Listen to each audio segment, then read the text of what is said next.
ভারতের ফারাক্কা ব্যারেজের অধিকাংশ গেট খুলে দেওয়ায় প্রবল স্রোতের কারণে অসময়ে নদী ভাঙনে দিশেহারা চাঁপাইনবাবগঞ্জের নদী পাড়ের মানুষ।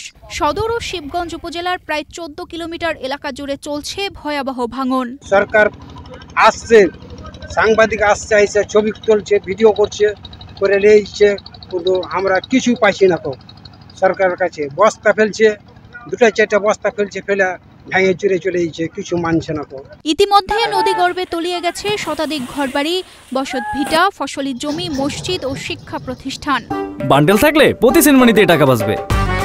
বিকাশ সেনমানি বান্ডেল কিনে জিতুন প্রতি লেনদেনে। পানি কমা বাড়ার সঙ্গে সঙ্গে আলাতুলি, নারায়ণপুর, দুর্লভপুর, উজিরপুর ও পাকা ইউনিয়নের ভাঙন তীব্র আকারে ধারণ করেছে। 10 বিঘা নেমেছে নদীতে আর 5 বিঘা এখানে নাম। যে টাকা পয়সা দিয়ে গরিব মানুষরা যে কিনতে পারবো তাও তো পারি না, যে কোনো জায়গায় যায় আমরা কিনবো। দ্রুত কার্যকর পদক্ষেপ না নিলে পুরো গ্রাম নদীতে হারিয়ে যেতে পারে আশঙ্কা করছেন নদী পাড়ের মানুষজন।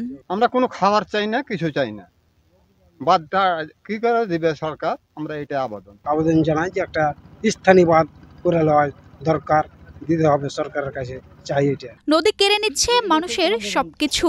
চোখের সামনে মানুষের সর্বনাশ দেখে হিমশিম খাচ্ছেন এলাকার জনপ্রতিনিধিরাও। অনেক যে জায়গা এগুলো নদী গর্ভে বিলীন হয়ে গেছে। বিভিন্ন সরকারের আমলে এখানে বাঁধ নির্মাণের প্রচেষ্টা চালানো হয়েছে, স্পার দিয়ে এবং অনেক সময় যে জি ব্যাগ দিয়ে এগুলোকে প্রতিরোধ করার।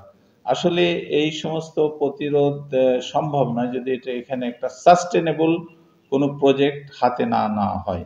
চাঁপাইনবাবগঞ্জ সদর ও শিবগঞ্জকে রক্ষার জন্য স্থায়ী বাঁধ নির্মাণের প্রকল্প পাঠানো হয়েছে।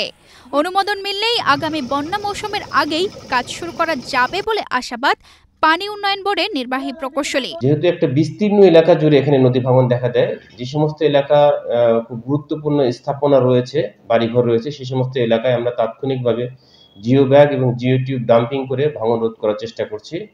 এছাড়া এই এলাকাগুলোকে স্থায়ীভাবে নদী ভাঙন থেকে রক্ষা করার জন্য আমরা একটা ডিপিপি সাবমিট করেছি। ডিপিপিটি 751 কোটি টাকা ব্যয় 9.33 কিলোমিটার প্রতিরক্ষা কাজ এর মধ্যে অন্তর্ভুক্ত রয়েছে। ডিপিপিটি বর্তমানে পরিকল্পনা কমিশনের প্রক্রিয়াধীন রয়েছে। আশা করছি খুব শীঘ্রই প্রকল্পটি অনুমোদন হবে।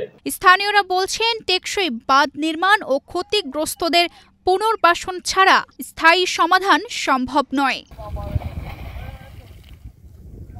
তানজিদা রহমান, ইনায়া, বাংলাদেশ প্রতিদিন।